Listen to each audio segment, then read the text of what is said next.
శ్రీస్నా పుట్టింది శ్రీరామ తులసి లోకాన జన్మించి పాపముల వాపు పుణ్యముల మురహరి పూదోటగట్టె భాగ్యమని గౌరమ్మ బావిదోడించే కొత్త నీళ్లు దాటి కొలనిమ్మ దాటి కోరుచూ రావమ్మ కోమాన్ల తులసి మెడ మీద కూర్చున్న మహాలక్ష్మి తులసి మంత్రపుష్పం జప్పు మాధవులకెల్లా కోరిన్న తులసికి కోట గట్టిస్తే కోటొక్క తిరుపతి పోయినంత ఫలము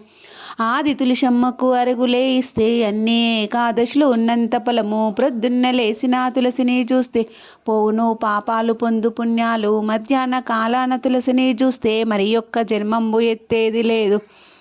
రాత్రి వేళ తులసిని చూస్తే శ్రీరామ కలలచ్చు మోక్ష ఫలలిచ్చు ముగ్గురక్కలు గూడి ముగ్గు పెట్టంగా ముత్తేదు తులసమ్మ ముడి ఓడుగట్టు ఐదుగురక్కలు గూడి ఆరతీయంగా అస్థిగల తులసమ్మ ఆకులొడుగట్టు పదుగురక్కలు గూడి పాట పాడంగా భాగీర్తి తులసమ్మ పలములొడుగట్టు కృష్ణ జయ కృష్ణవానుడా గరుడ జయ గరుడవానుడా కాళీయ మర్దన కాచి రక్షించు ఎప్పటికీ శ్రీకృష్ణ ఏమి నిన్నడుగా ఎల్లకాలము ముత్తైదతనము నాకివ్వు అటు వెనుక వైకుంఠ పదవి నాకివ్వు.